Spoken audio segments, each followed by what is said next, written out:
امام داؤد طائی رحمہ حضرت امام اعظم ابو حنیفہ رحمہ کے شاگرد خاص تھے۔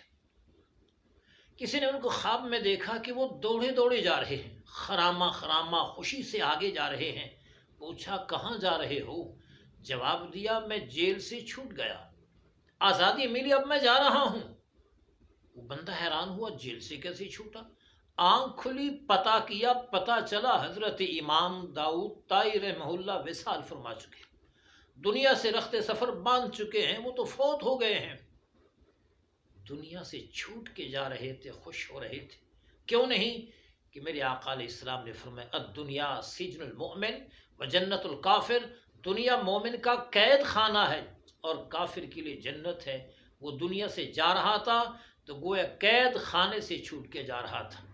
اس لیے کسی شاعر نے کہا کون کہتا ہے کہ مومن مر گئے، قید سے چھوٹے وہ اپنے گھر گئے۔